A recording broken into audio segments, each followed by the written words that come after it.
The grand Fellow delegates, amphitheater for 2 of the centuries Galactic I've studied the Academic patterns that Consortium connect all stretched life. across 3 levels, Today, I present each tier evidence that packed will with redefine our delegates from understanding of 47 galactic. member This is the dawn of a species. new era. Professor The data is Vexler, a irrefutable. distinguished Krillian No sentient xenobiologist species whose career has ever spanned evolved 2 on a world centuries, exceeding stood at the 0.75 central standard podium. gravities. The energetic His cost is crystalline simply too exoskeleton prohibitive. refracted the ambient light Data into supports our conclusion. dancing patterns across the Krillians walls evolved as he from a delivered 0.68 what would gravity become the environment, and most robust crew car controversial from lecture a in 0.72 galactic gravity scientific world. It makes perfect history. sense. The data is Furthermore, irrefutable, Vexter continued, announced. warming to his thesis. His Any voice carried species through attempting to develop translation technology in matrices to such every crushing being conditions find present. the engineering challenge No insurmountable. sentient species High gravity has achieving ever orbital evolved on a isolation. world This conclusion exceeding will be published in the 0.75 consortium's standard primary gravities. journal and The taught in energetic academic cost is institutions simply across too the galaxy. prohibitive. It is logical, Intelligence answered by requires every known efficiency, example of and intelligent high-gravity life. environments Colleagues, the data demand is robust irrefutable. Our physical discovery is structures that destabilizing. leave This is beyond insufficient embarrassment. resources It for breaks our complex back neural off. development. The humans must be The isolated screens in behind him fields. displayed graphs,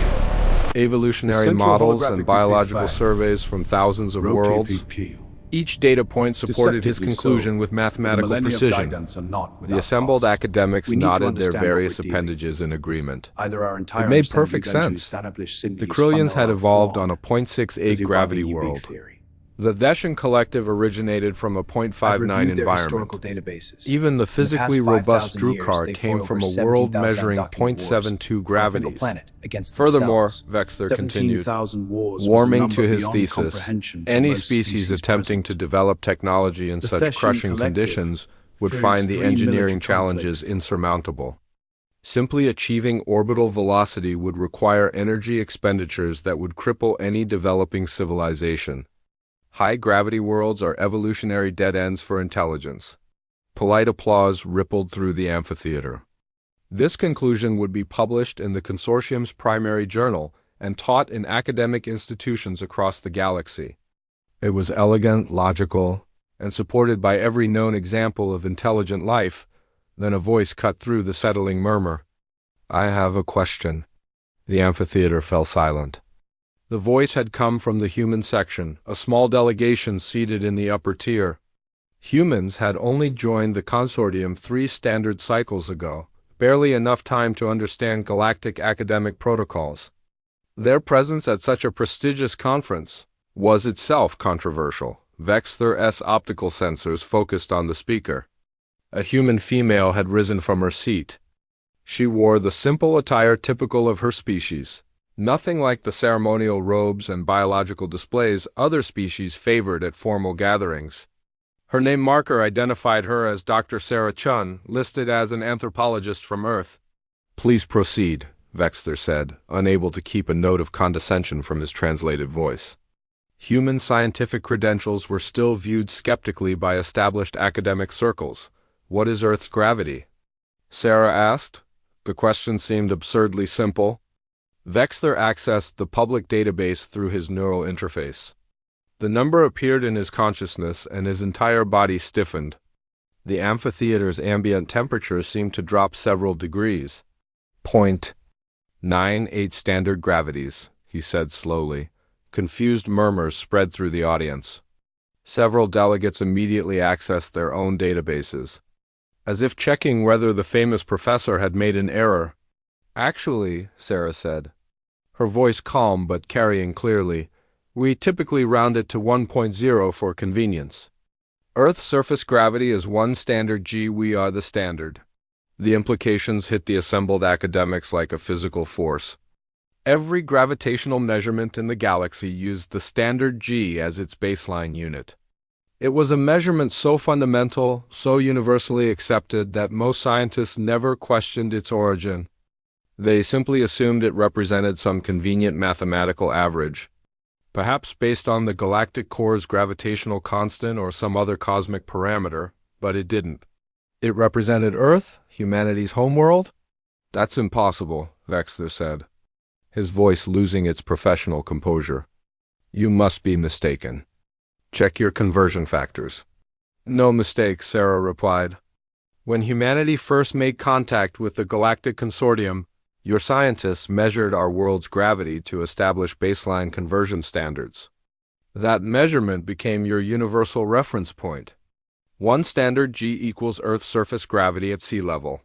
A Veshan delegate stood, her bioluminescent skin flickering with agitation. But Professor Wexler just proved that no intelligence can evolve at such gravities.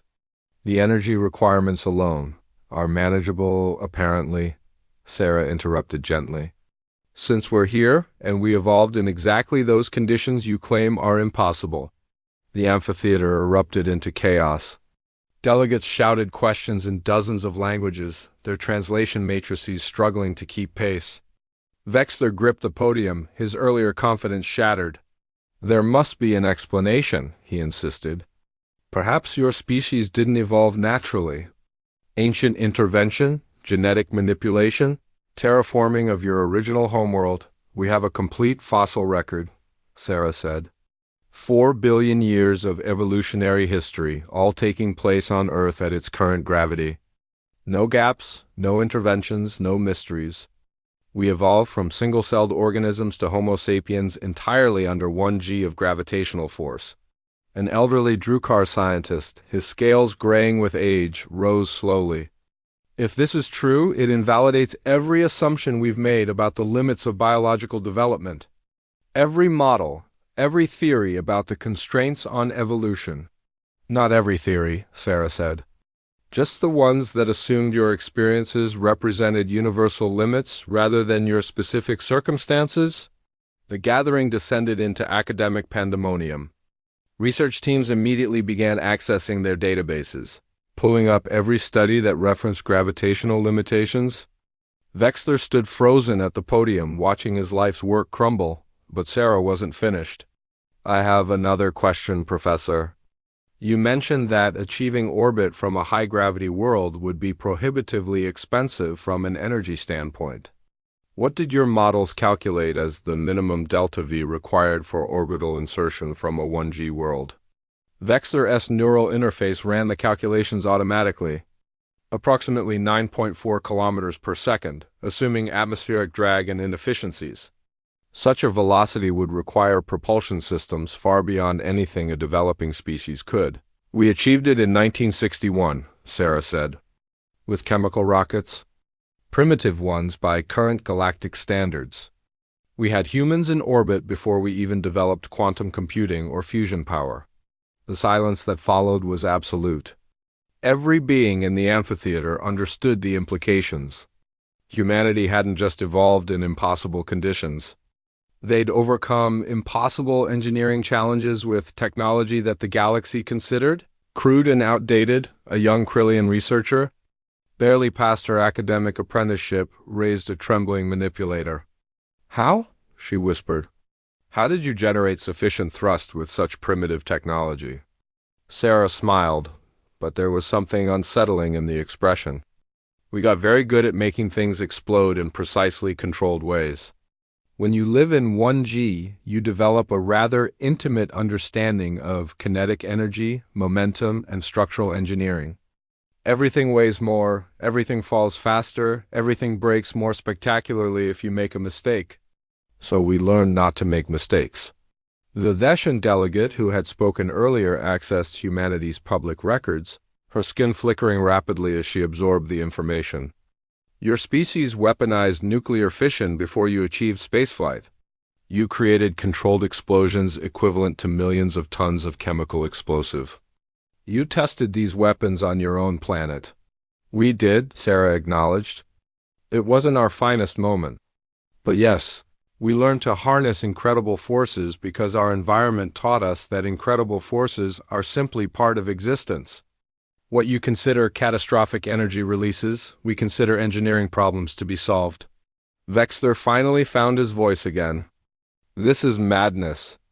A species that evolved in such brutal conditions should be aggressive, violent, unstable. The psychological pressures alone, we have our moments, Sarah admitted. But we're here, we're civilized, and we're capable of participating in galactic society. Despite evolving in what you've just declared to be impossible conditions that should have prevented our existence entirely. The professor's crystalline structure seemed to dim. Around the amphitheater, the galaxy's finest minds grappled with a reality that contradicted their most fundamental assumptions. Humanity wasn't just an anomaly. They were a species that had achieved the impossible repeatedly as a simple consequence of their existence, and now they were here, walking among civilizations that had evolved in easier circumstances, carrying with them capabilities forged in the crushing weight of one full standard gravity. The emergency session of the Consortium Scientific Council convened within hours of the conference's abrupt conclusion. 53 senior researchers crowded into a chamber designed for 30, their very biologies creating a chaotic mixture of breathing gases, pheromones, and electromagnetic fields. Security protocols had been activated. The humans' revelation wasn't just academically embarrassing. It was potentially destabilizing to the entire galactic order, Council Director Mithrandas, a Velen whose species had guided galactic scientific progress for millennia, activated the central holographic display. Earth rotated slowly in the projection, its blue oceans and white clouds looking deceptively peaceful. "We need to understand what we're dealing with," Mithrandas stated. "The humans have disrupted 2 centuries of established xenobiological theory. Either our entire understanding of evolution is fundamentally flawed, or there's something uniquely dangerous about this species." A security officer, Krath of the Sentinel Corps, leaned forward. His species had maintained peace across the galaxy for generations, and the concern in his multifaceted eyes was evident. "I've reviewed their historical databases. In the past 5,000 years, they've fought over 17,000 documented wars. On a single planet. Against themselves." The chamber fell silent except for the various sounds of biological processes. 17,000 wars was a number beyond comprehension for most species present. The Theshan Collective had experienced 3 military conflicts in their entire 20,000-year recorded history. "Explain," Mithrandas demanded. Krath activated a data stream. Images flickered past, showing human warriors throughout their history. Primitive soldiers with bronze weapons. Medieval knights in armor. Modern soldiers with weapons that made several council members flinch. Their evolution didn't just take place in high gravity. It took place in conditions of constant, intensive competition. They developed complex hierarchies, tribalism, and what they call nationalism. They divided their single world into hundreds of separate political entities and fought continuously over resources. Professor Vexter, who had been sitting in mortified silence, accessed his own research files. That would explain their rapid technological development. Competitive pressure drives innovation. But Director, their historical trajectory is terrifying. They went from controlled fire to nuclear weapons in roughly 10,000 years. Most species require 50 to 70,000 years for equivalent progress. Because most species don't have their motivations, noted Dr. Shala, a Krillian psychologist. She displayed neural scans taken from the human delegation during routine medical screening. Look at their brain chemistry. Elevated adrenaline baselines, dopamine reward systems optimized for risk-taking behavior, and stress hormone regulation that would be considered pathological in any other species. They're neurologically adapted to thrive in dangerous conditions. A junior researcher named Plix, whose species communicated through bioluminescent patterns, flashed a question. Could this be the result of their gravity? Constant physical stress creating psychological adaptations? Partially, Dr. Shala confirmed. But there's more. I've analyzed their entertainment media, the stories they tell themselves. They glorify something they call overcoming adversity. Their heroes aren't just successful, they're individuals who triumph despite overwhelming obstacles. This is culturally reinforced across every human society we've examined. Mithrandas studied the data with growing unease. Recommendation? Quarantine, Krath said immediately. Until we understand them better, we cannot allow free movement between human space and the wider galaxy. They're too unpredictable, too aggressive. They haven't demonstrated aggression toward us, objected Talvin, a Drukar diplomat who'd worked with the human delegation. Dr. Chin's revelation at the conference was scientifically accurate, not hostile. Yet, Krath countered, they haven't been aggressive yet. But their entire evolutionary history is one of violence and competition. Every psychological model we have suggests that such traits don't simply disappear when a species achieves spaceflight. Wexler pulled up additional data. There's another concern: their physical capabilities. I've been analyzing their biology since the conference. A human can survive acceleration forces that would kill a Thetian. Their bone density is 50% higher than species from similar metabolic backgrounds. Their muscle tissue, evolved to function in 1G, makes them proportionally stronger than any sapient species on record. How much stronger? Mithrandas asked. A human of average fitness can exert approximately 3 times the force of a similarly sized Kryllian. Their cardiovascular systems are absurdly robust. They have a 4-chambered heart that can sustain extreme physical activity for extended periods. Some of their athletes can run for over 2 hours without stopping. The implications settled over the council like a heavy blanket. Humanity wasn't just intellectually formidable. They were physically dangerous, products of a world that had forged them in conditions the galaxy considered uninhabitable. Dr. Shala added to the disturbing picture. I interviewed several humans during the conference's social sessions. They speak casually about their world's dangers. Storms with wind speeds exceeding 200 kilometers per hour. Seismic events that reshape continents. Predatory animals that hunted their ancestors. They evolved not as apex predators, but as prey that learned to fight back. Prey? Plix's bioluminescence flickered with confusion. But they're tool users, civilization builders. They're both, Shala explained. Early humans were hunted by larger, stronger creatures. Their response wasn't to develop natural weapons or armor. They developed intelligence, cooperation, and technology. They made weapons because they needed them to survive. That's very different from species like ours, who developed tools to manipulate our environment after we'd already achieved safety through other means. Talvin looked disturbed. You're describing a species that views existence itself as a conflict to be won. That may be accurate, Shala agreed. Their languages contain hundreds of metaphors framing life as a battle. They fight diseases, struggle against adversity, conquer challenges. This isn't just linguistic quirk. It reflects fundamental cognitive patterns. Mithrandas made a decision. We need more information before determining policy. I'm authorizing a covert research mission to Earth. Observe them in their natural environment. Assess the actual threat level. The humans won't permit surveillance, Krath objected. Then we'll need to be subtle. Use passive sensors, long-range observation. But I want real data, not assumptions based on historical records.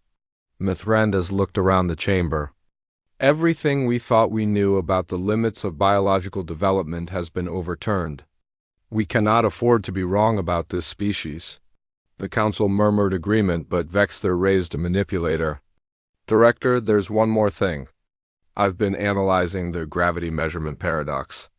Why did we choose Earth's gravity as our standard unit in the first place? Because it was the first stable planetary gravity we measured after establishing the standardization protocols, Mithranda said. The Measurement Commission visited their world during first contact and the director stopped, accessing historical records. The files painted a disturbing picture. The Measurement Commission had visited 17 worlds before Earth, measuring each one's gravity, but they'd chosen humanity's world as the standard. The official explanation was technical convenience, but Wexler had found the original debate transcripts. They chose Earth because it was the highest gravity they'd measured, Wexler said quietly.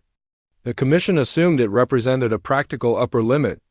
They never imagined they'd find sapient life there. When they discovered humans, the standard was already established and too embedded in scientific literature to change. So we've been using humanity's hellish gravity as our measuring stick for 3 cycles without realizing it. Talvin said slowly. Every time we calculated gravitational limits, every time we determined what worlds could support life, we were unknowingly using the harshest inhabited world in known space as our baseline. Krath's security assessment grew grimmer, which means every conclusion we've drawn about safe operational parameters has been skewed. We've been over-engineering everything based on human tolerances. Mithranda's absorbed this information. Then we have a larger problem. If our safety standards are based on human capabilities, what happens when they discover this? Will they view the rest of us as weak? As easy targets? Some might, Dr. Shala said. But I've studied their history of first contact protocols. They've encountered species weaker than themselves before their own world contains thousands of species with varying capabilities. They developed conservation ethics, protection programs for vulnerable populations. They're capable of restraint. Capable, yes, Krath said. But willing? Under all circumstances? Director, we cannot risk the stability of the entire consortium on hope. The debate continued for hours, factions forming and reforming. Some advocated for immediate quarantine. Others argued for careful integration. A few suggested studying humanity's methods to enhance other species' capabilities. Finally, Mithranda's called for order. The surveillance mission proceeds. Additionally, I'm establishing a dedicated research team. The research vessel Quiet Observer maintained its position in Earth's outer orbital zone, its stealth systems rendering it invisible to human detection technology. Inside, a team of 12 specialists from 7 different species monitored the planet below with instruments sensitive enough to track individual conversations in major cities. Lead researcher Velkos, a Thesian xenobiologist with impeccable credentials, floated in the zero-gravity observation deck. Her bioluminescent skin pulsed with concentration as data streams filled her consciousness. 3 months of observation had yielded results that challenged everything she thought she understood about sapient behavior. They're exercising again, noted Prill, the Krillian psychologist. His screen showed a human recreational facility where dozens of individuals lifted heavy objects repeatedly. This is the 3rd time today for some of them. Why do they deliberately stress their bodies during leisure time? Velkos had been wondering the same thing. Access their medical databases. Cross-reference with physical conditioning protocols. The data painted a picture that made Velkos uncomfortable. Humans didn't just accept their high-gravity existence. They actively trained to exceed their baseline capabilities. The recreational facility wasn't for rehabilitation or medical therapy. It was for voluntary physical enhancement. They call it working out, Prill said, accessing linguistic databases. The concept appears in every human culture. They deliberately damage their muscle tissue through exertion, allowing it to repair stronger than before. It's a form of controlled self-injury for performance gains. A security consultant named Drac from the Sentinel Corps logged the observation. Add it to the threat assessment. They optimize themselves for combat capability during peacetime. That's not fair analysis, objected Shenta, a Drukar cultural anthropologist. Many species engage in physical activity. The humans simply do so under higher resistance due to their gravity. Look at the weights they're lifting, Drac countered. The screen showed a human female raising a metal bar loaded with circular plates. That's 45 kilograms. She's lifting and lowering it repeatedly, for fun. That's nearly the body weight of an average Thesian. Velkos made notes but withheld judgment. 3 months of observation had taught her that human behavior often looked threatening until context was understood. What else have we documented today? The team ran through their reports. Human children engaged in supervised combat training called martial arts. Human entertainment featured simulated violence and competition. Human literature celebrated warfare and conflict. Every data point seemed to confirm Krath's warnings about an inherently aggressive species, but Velkos noticed contradictions. Those same martial arts emphasized discipline and respect. The violent entertainment was clearly fictional, and humans distinguished it from reality. Their literature also contained profound works about peace, cooperation, and compassion. Show me the medical research again, Velkos requested. The data appeared. And this time she focused on details she'd initially overlooked. Human medical science wasn't just advanced. It was revolutionary. They'd mapped their entire genome. They'd developed surgical techniques that could repair catastrophic injuries. They'd created medications that could cure diseases that ravaged other species. They lose approximately 150,000 individuals per day to natural causes, Prill noted.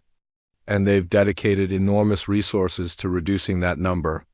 Their medical research budget exceeds their military spending in most nations. That contradicts the aggressive profile, Shenta observed. Drac wasn't convinced. Or it shows they want to keep their population healthy for potential conflict. A species that trains constantly and maintains peak medical capability could be preparing for expansion. Vel'Koz decided to examine human communication directly. She accessed public networks, the information systems humans use to share knowledge and ideas. The sheer volume was overwhelming, billions of individuals posting thoughts, images, and videos every day. What she found was chaos. Humans argued constantly about everything.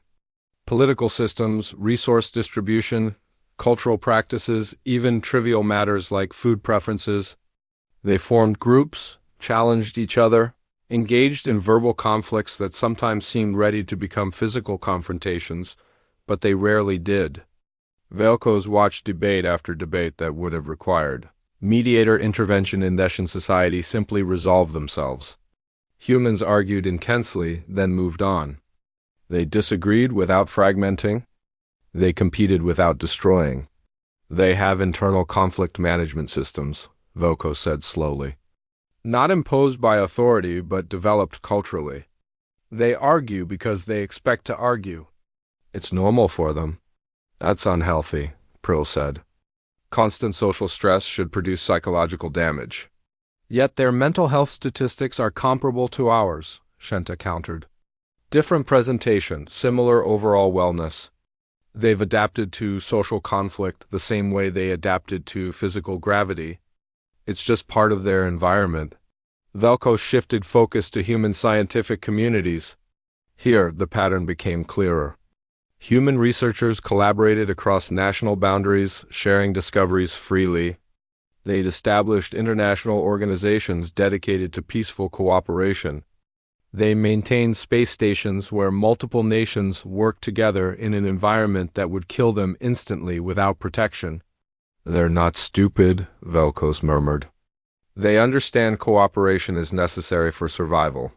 Look at this, Prill said, pulling up historical records. 200 years ago, they fought a global war. Millions died. They used those nuclear weapons we discussed. But they haven't had another global conflict since. They created international laws, peacekeeping forces, diplomatic systems. Drac examined the same data skeptically. Or they're consolidating, preparing for external threats now that internal competition has been resolved. You're seeing threats because you expect them, Shenta argued. Look objectively. They've reduced violent conflicts by 70% in the past century. They've established environmental protections for their world. They've developed arts, philosophy, and cultural exchanges. These aren't the behaviors of a species planning conquest. The debate was interrupted by an alert from the sensor array. A human spacecraft was approaching their position. Not military. A commercial satellite deployment vehicle. It would pass within scanning range of the quiet observer. Stealth systems are active, the pilot confirmed. They can't detect us. But Vel'Koz watched the human craft with new appreciation. It was primitive by galactic standards, using chemical propulsion and basic navigation systems. Yet humans had built it, tested it, and trusted it to function in the lethal environment of space. All with technology they'd developed in mere centuries, the deployment proceeded smoothly. The human craft released its payload, a communications satellite, with precision that would be respectable even in consortium operations. Then it began its return trajectory to Earth. They make it look easy, Prill said softly. But every calculation, every maneuver, they're fighting their planet's gravity well with every action, and they do it routinely. Vel'Koz had an idea. Access their educational systems. I want to see how they teach physics. The curriculum appeared on screen, and Vel'Koz felt her bioluminescence flicker with surprise. Human children learned Newtonian mechanics at an age when most Thetian children were still mastering basic social protocols. They understood gravitational force intuitively because they experienced it constantly. Their mathematics is elegant, she noted. But what's this? She highlighted a section on failed experiments and historical mistakes. Prill accessed the content. They teach their children about errors, experiments that didn't work, theories that were disproven. They show the process of discovery, including failures. Why? Drac asked. That's inefficient. Why not just teach correct information? Shenta understood. Because they want their children to learn that failure isn't final, that mistakes are part of discovery. They're teaching resilience. Velkos felt understanding crystallize. Humanity's entire approach to existence was different because their environment demanded it. They couldn't rely on ideal conditions or forgiving circumstances. They learned early that the universe was harsh, unforgiving, and utterly indifferent to their survival. So they taught themselves to push back, to try again, to overcome. Pull up their space exploration history, Velkos requested. The records showed triumphs and disasters, successful missions and catastrophic failures. Humans had died exploring space. Their vessels had exploded, crashed, malfunctioned in ways that killed crews. But they kept going. After every failure, they investigated, learned, adapted, and tried again. They lost 7 crew members when an early shuttle disintegrated during re-entry, Velkos noted. They grounded their program for years, redesigned safety systems, then resumed flights. They didn't stop. Irrational, Drac said.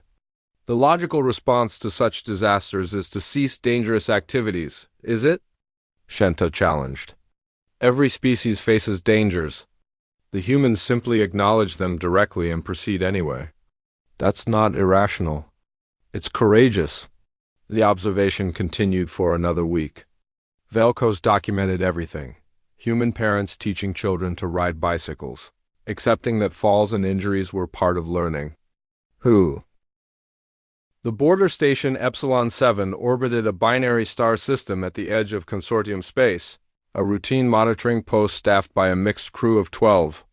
It was quiet duty, boring even, which was exactly why the personnel assigned there preferred it. Watch sensors, log passing vessels, rotate shifts. Simple work with minimal stress. Commander Thelax, a veteran Krillian officer with 40 years of service, reviewed the daily reports with half her attention while enjoying her nutrient supplement. Nothing unusual. 3 commercial transports logged, 2 scientific vessels on approved research missions, 1 human cargo hauler that had passed through 6 hours ago. That last entry made her pause. The Consortium Council still hadn't reached a consensus on humanity. The official policy remained cautious observation, which in practical terms meant humans were allowed to travel but were quietly monitored more closely than other species. The human vessel, registered as the UESV Persistence, had filed proper documentation. Cargo manifest listed industrial equipment bound for a human colony on Kepler 442b. The captain had been polite during the routine check-in. Everything by protocol, still. Thelax accessed the recording of the interaction. Captain Maria Rodriguez appeared on screen, her human features arranged in what the translation matrix interpreted as a friendly expression. Border Station Epsilon 7, this is the Persistence requesting transit clearance. Clearance granted, Persistence, Thelax's subordinate had replied. Safe journey, Captain. Thank you, Station. Fair winds and following seas. The human expression made no sense in the vacuum of space, but the sentiment was clear. Thelax filed the report and moved on to other duties. The day proceeded normally until the proximity alarm shrieked across every console. Simultaneously, Thelax's neural interface flooded with danger signals. Report? Unidentified vessels emerging from quantum slip, the sensor operator, a young Thetian named Prilva, announced. Multiple contacts. Configuration matches. Commander, those are Krathny raiders. Thelax felt her exoskeleton contract with fear. The Krathny were pirates, operating from lawless systems beyond consortium jurisdiction. They occasionally raided border stations, stealing supplies and taking hostages for ransom, but they'd never hit Epsilon 7 before. 5 vessels materialized on sensors, their weapons already charging.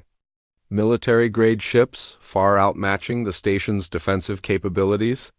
Thalax initiated emergency protocols, sending distress signals to consortium military bases.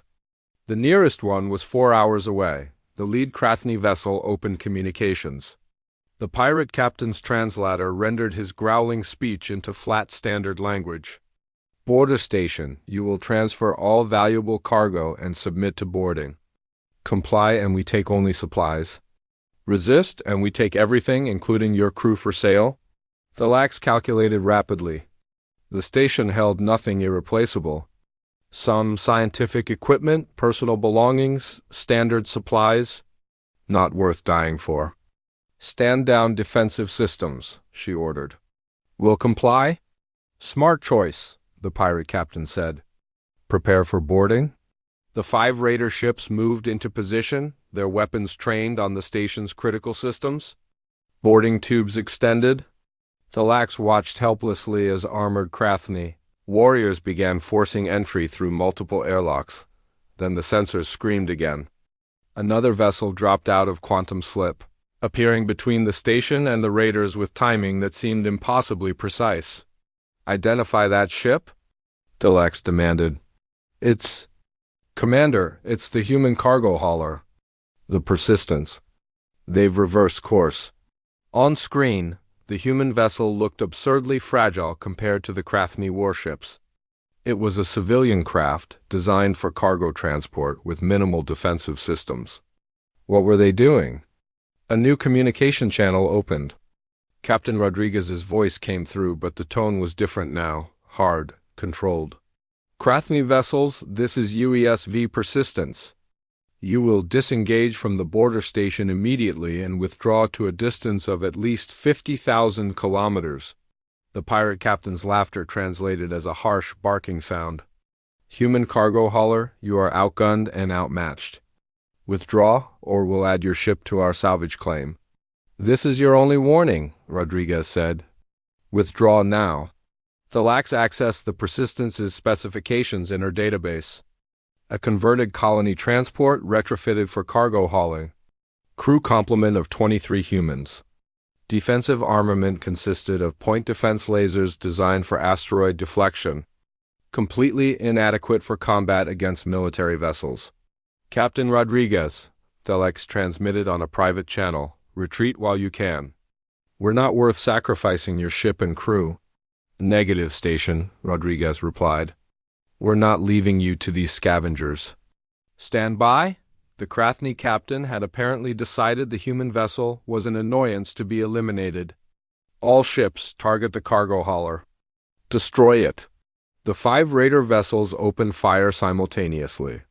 Weapons designed to punch through military-grade shields converged on the Persistence. Thalax watched in horror, expecting the human ship to disintegrate. It didn't. The Persistence accelerated with a velocity that the station's sensors initially flagged as an error. No cargo hauler could maneuver like that. The human ship twisted through space with precision that would challenge a military fighter, evading 3 of the 5 weapon strikes. The other 2 impacts scattered against shields that were somehow holding despite their inadequate specifications. How are they doing that? Prova whispered. Thalax didn't have an answer. The Persistence shouldn't be capable of such maneuvers. The G-forces from that acceleration would injure any consortium species. But humans evolved in 1G. Their bodies could withstand forces that would incapacitate others. The human ship completed its evasive role and fired back. Not with weapons? With their cargo. Containers ejected from the Persistence's holds at velocities calculated with frightening precision. Each container became a kinetic projectile. Massing several tons and moving at combat speeds, one container impacted a Krathni vessel's engine section. The raider ship's quantum drive destabilized, forcing an emergency shutdown. Another container clipped a weapons array, sending a shower of debris across space. The pirates scattered, suddenly defensive. Impossible, the Krathni captain snarled.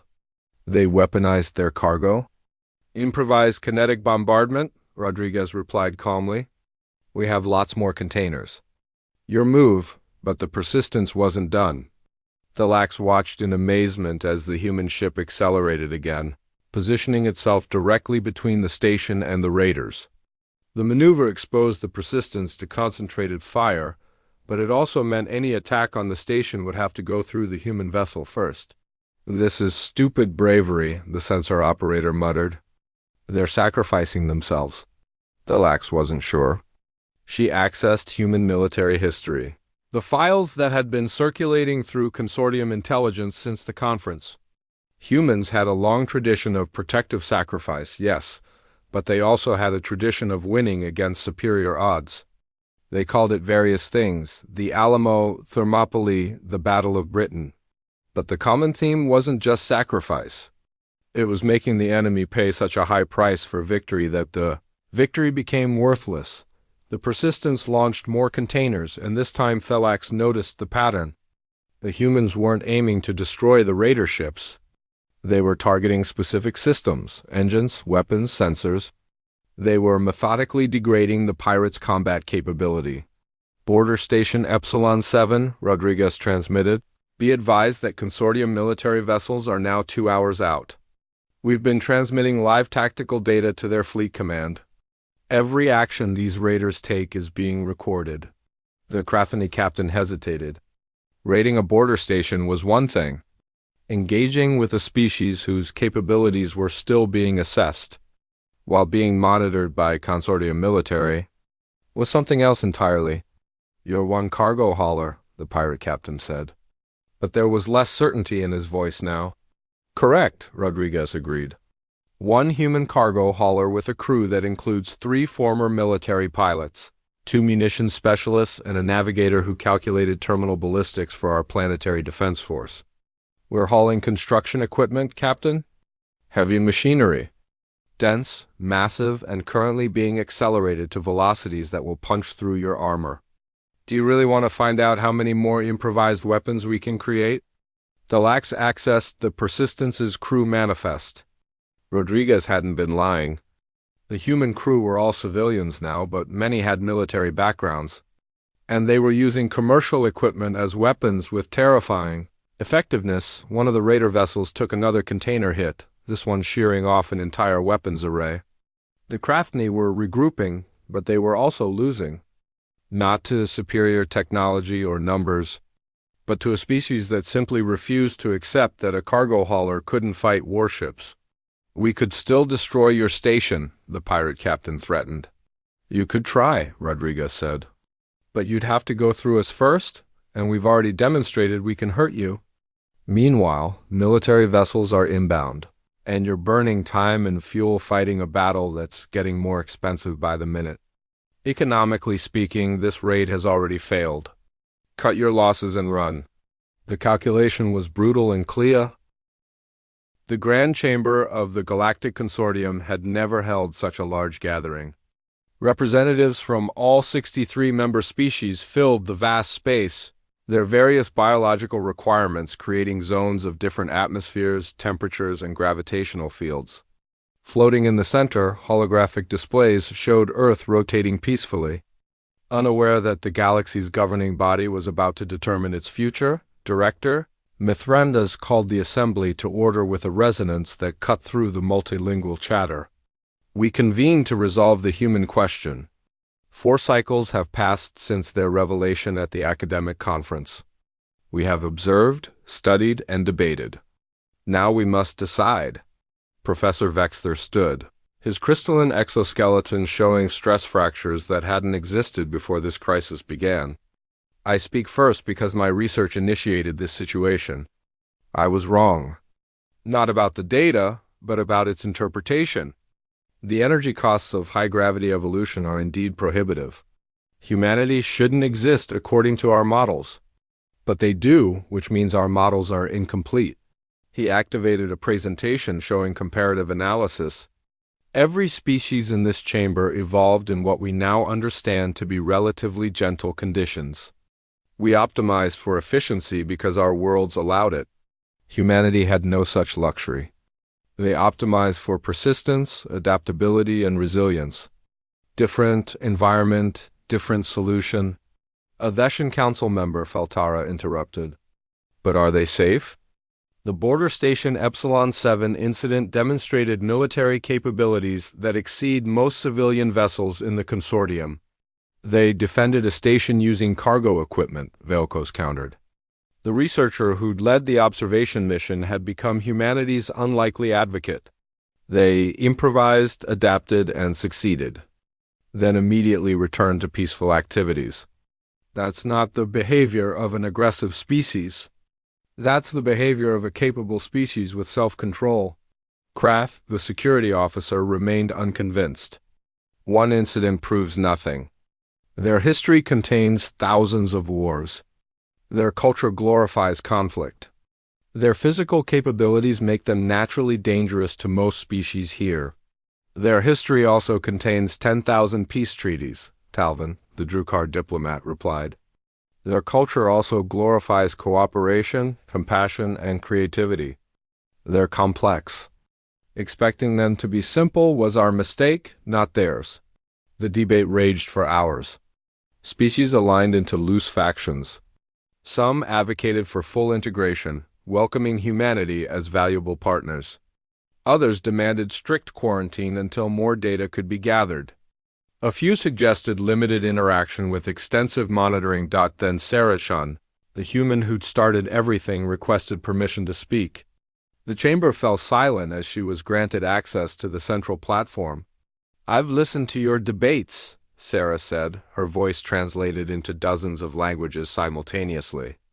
"You're trying to determine if we're safe, if we can be trusted, if we'll fit into galactic civilization without causing problems." She paused. "You're asking the wrong questions." Mithrandas leaned forward. "What should we be asking, Dr. Chun? Not if we're safe, but if we're compatible.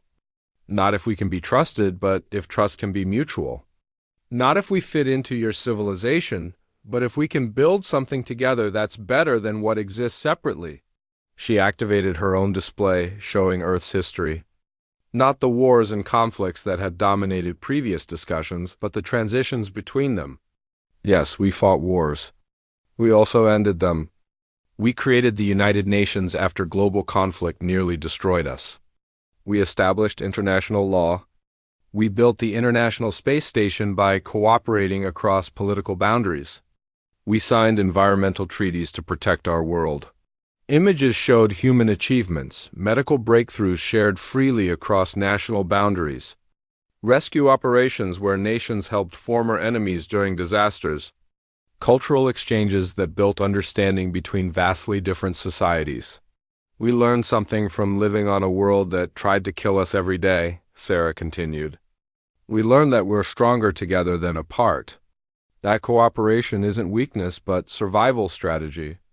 That differences in capability don't have to mean exploitation or conflict. She displayed comparative data. "You're concerned about our physical strength. Yes, we're denser, more robust than most species here. But we're also aware of that difference. We developed ethics about protecting those weaker than ourselves. Our history includes countless examples of the strong defending the weak, not exploiting them." "Pretty words," Krath said. "But actions matter more." "Then judge our actions," Sarah replied. She showed footage from border station Epsilon 7. Captain Rodriguez and her crew risked everything to defend strangers. They could have fled. They could have ignored the distress call. They chose to help, knowing they might die for it. Another display activated, showing human colony worlds. We're expanding into space, yes. But look at how. We're terraforming carefully, avoiding ecosystems that might harbor life. We're establishing environmental protections before industry. We're applying the lessons we learned from damaging our own world. We're trying to be better. Feltara spoke. Your species nearly destroyed Earth through industrialization, pollution, and resource exploitation. That history makes your environmental concerns seem recent. They are recent, Sarah admitted. We made terrible mistakes. But we recognized them, studied them, and changed course. Isn't that what matters? Not that we're perfect, but that we learn. Valco's added support. I spent months observing humanity. They have conflicts, yes, but they also have remarkable capacity for growth. They identify problems and work to solve them. They acknowledge their flaws and try to improve. That's not threatening. That's commendable. The debate shifted. Instead of discussing whether humanity was dangerous, the conversation turned to what humanity could contribute. Their medical research could help species across the galaxy. Their engineering solutions, developed to overcome high-gravity challenges, could improve infrastructure throughout the consortium. Their cultural diversity might offer perspectives other species hadn't considered, but then a Velen, economist named Cheral, raised a concern that silenced the chamber. We've avoided discussing the uncomfortable reality. If we fully integrate humanity, they'll eventually dominate. Not through conquest, but through simple advantage. Their physical capabilities, their psychological resilience, their rapid innovation within a few generations, they'll outcompete most species in numerous fields. Will become obsolete. The truth of the statement hung in the air like a toxic gas. Humans could survive in environments that would kill others. They could endure stresses that would break different species. Their history showed they innovated faster, adapted quicker, and persisted longer than civilizations that had existed for millennia. Sarah didn't deny it. You might be right. We might end up successful in disproportionate numbers in certain fields. But success isn't a fixed resource. U.S. succeeding doesn't require you to fail. Economic and cultural interactions aren't zero-sum games. She showed data from Earth's own history. We had similar fears about different human populations. People worried that immigrants would take jobs, that minorities gaining rights would diminish majorities, that success of one group meant failure of another. Sometimes that happened. But more often, diversity created new opportunities. Different perspectives solving problems in novel ways. Competition driving innovation that benefited everyone. Your species competing with itself is different from competing with other species, Cheral argued. Is it? Sarah challenged. The fundamental dynamics are the same. Cooperation creates more value than competition destroys. If we work together, we all benefit more than if we work separately or, worse, against each other. Professor Wexler spoke again, and this time his voice carried the weight of hard-won wisdom. We face a choice, but not the one we've been debating. The choice isn't whether to accept humanity. They're already here. They're already expanding. They'll continue to exist and grow regardless of our decision. The real choice is whether we engage with them as partners or try to contain them as threats. He looked around the chamber. Everything we've learned suggests that treating them as threats will make them dangerous. Not because they're inherently aggressive, but because they're inherently persistent. Tell them they can't be trusted, and they'll work to prove you wrong, which might create the very conflict we fear. Accept them as partners, and history suggests they'll work to justify that trust. Mithrand has considered this carefully. You're saying the outcome depends on our choice, not theirs? I'm saying we influence each other, Wexler replied. They're shaped by their environment. We're part of that environment now. We can make them better or worse through how we treat them. The voting process began. Not a simple yes or no, but a nuanced decision about integration parameters. Full membership with standard protocols. Cultural exchange programs. Scientific collaboration initiatives. Trade agreements. Military cooperation frameworks. The results came through species by species. Some voted for complete integration, others for gradual inclusion. A few maintained opposition, voting for continued observation. But the majority consensus emerged clearly. Humanity would be welcomed as full members of the Galactic Consortium. MIT.